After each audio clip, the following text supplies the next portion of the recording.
Hi guys, I'm Dave in real life and welcome to today's Unmissable! So this Saturday we'll see the last PLE from WWE as it is going to be WWE Deadline. Yes, this is NXT's last PLE and of course WWE's last PLE of 2024. And we've got a doozy to look forward to this weekend. We are doing a live watch along for it. And we're going to have a look through the matches. Don't normally do the NXT predictions, but because it's the last one, I thought, you know what, why not? And plus, I feel like there's a lot to talk about with this show. It does look extremely interesting. And we are going to have a look at the first match, and that is Nathan Frazer and Axiom taking on No Quarter Catch Crew, which is Miles Bourne and Tyron Heights. I mean, I think there's going to be a shock in this one. I feel that Nathan Frazer's attention is going to be on the Iron Survivor match that he will be involved in later. So I am going to give this to Miles Bourne and Tyron Heights.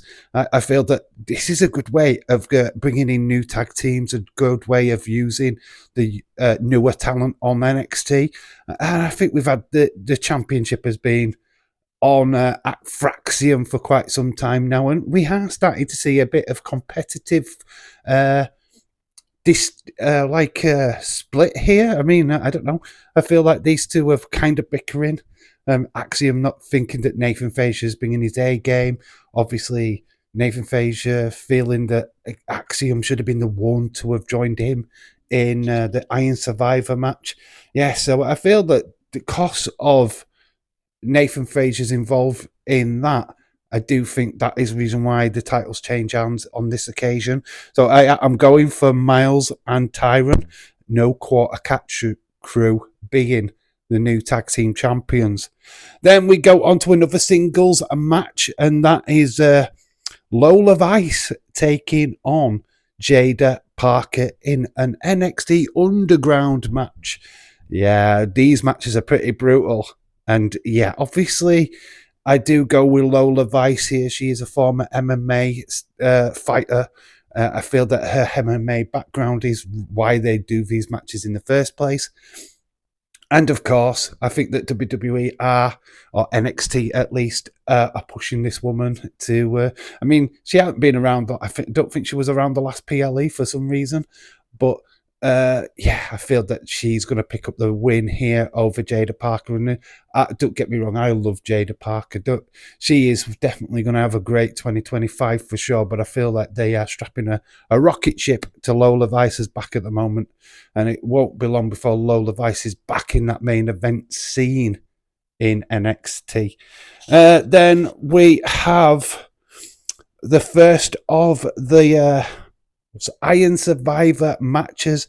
And we're going to have a look at the women's first. I feel like the men's, we've got lots to talk about with the men's. But with the women's, this is the match I'm actually most excited for, to be quite honest with you. I mean, this is star-studded. I mean, obviously, Ren Sinclair won her place in this quite bizarrely, getting laid out and just landing on a person to get the pin. It's pretty much how Ethan Page won the NXT title. But this match is just star-studded. I mean, you've got Zarya, you've got Julia, you've got Stephanie Vaquer, you've got Sol Ruka, and of course, Ren Sinclair. I mean, this match is, it could go any which way possible. Obviously, you score pinfalls. If you get pinned, you get put in the cage. It's chaos, but it's a wonderful chaos. I think that Julia wins to get a rematch against Roxanne Perez. I think that's the way they'll go. But obviously, I can see an argument for Sol Ruka. Sol Ruka has impressed since coming back from her injury. And I could, and it's probably the top babyface out of this group of people. I'm not saying that Julia is not. Julia hasn't been round enough yet to really get that big babyface pop, but I think Sol Ruka has. So it is a toss-up between them two. I don't think Zarya wins, and I certainly don't think Ren Sinclair is winning. I think she's I mean, she will do well in this. I mean, they're going to push her, but I don't think she's going to be the person that they take to the main to a future title match with, of course, Roxanne Perez, who will be in attendance, I assume. But yeah, I've got Julia winning. I feel that this is her time to shine. So yeah, we're going to go and have a look at the men's now. This is a bit of a walk through because there's quite a lot what could happen in this match, and a lot of speculation after what we saw on Tuesday night. We'll run through the people what are involved first. The Ethan Page, Nathan Frazer, as we said earlier, Javon Evans, Wesley, and Eddie Thorpe. Question mark. And that's what we're going to walk through now. There is a massive question mark on Eddie Thorpe. He was attacked on NXT on Tuesday night. Whether or not he makes it to deadline on Saturday is questionable. A lot of people are speculating on the person who attacked him and who that could be. A couple of names, we'll run through them. Penta has been mentioned. I don't think it's Penta, to be quite honest with you. He's only just become a free agent. I think we might see him in the crowd, but to have him thrown into a major storyline like this straight away, I don't think so. I would be super mega shocked if it is Penta, to be honest. And Lance Hawawari has also been mentioned. I think he's still injured, as far as I'm aware. So I doubt it's him. And I'm not even sure if he's actually under a contract with WWE. I mean, I haven't really seen that confirmed. So I'm ruling him out completely. But the person that I do think has strong links or strong rumour, I mean, it's Ikaleo. Ikaleo obviously has signed a contract for NXT. He is there. I don't know why we've not used him so far, but maybe we're waiting for a Saturday to use him. I mean, obviously he's related to Ava Raine. Ava, who got attacked supposedly by Eddie Thorpe a couple of weeks ago. Obviously, the bloodline link here is why this one seems to be more tangible. But yeah, I mean, this is the one I'm going for. But then there is that other factor. It might not be anybody bloodline related, and it could just be Obafemi. Obafemi, we haven't seen him for a while. Obviously, rumours that he's going to be involved in the Royal Rumble come February. But what's he going to do until February? And you know what? Why not use him? I think he has got a strong contender to win this match if it's Obafemi what comes in. Otherwise, I am going for Ethan Page to win and become number one contender for for Trick Williams' title.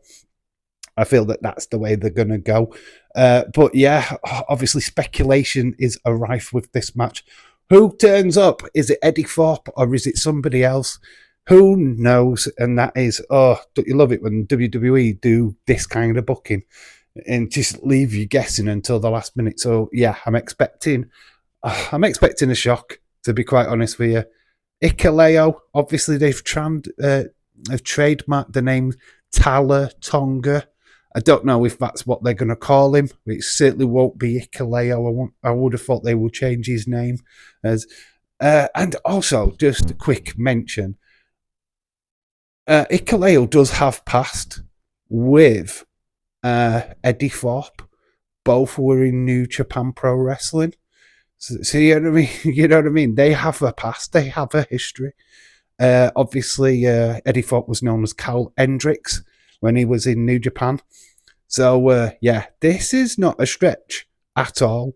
There has been links between these two in the past. So, yeah, very interesting. I mean, honestly, we'll keep our eyes open for this for sure. Then last, but certainly not least, we've got Trick Williams defending the NXT Championship against Ridge Holland. This is the one match that I'm least looking forward to on this card, if I am being honest. I don't really think that Ridge Holland has done that great of a job, to be quite honest with you. I'm not really seeing the threat factor or why they would take the title off Trick Williams at this moment in time. Yes, he destroyed Chase U. And yeah, he's going to get his actual ass rocked by Trick Williams. The fact that on NXT we saw Trick stretchered off, supposedly going to a local medical facility. I think that Trick Williams comes back full strength. And yeah, I don't see much hope for Ridge Holland in that main event match. But yeah, these are my predictions. What are your predictions? Put in the comment section below. And make sure that you join me for the live watch along on Saturday for Deadline. Yeah, it is going to be a bit of fun, obviously. It's the last PLE of the year. So let's go out with a bang. So yeah, obviously, make sure you put your predictions in the comment section below. Join me on Saturday for Deadline. I've been Dave in real life. You guys have been awesome. Until the next time, bye for now.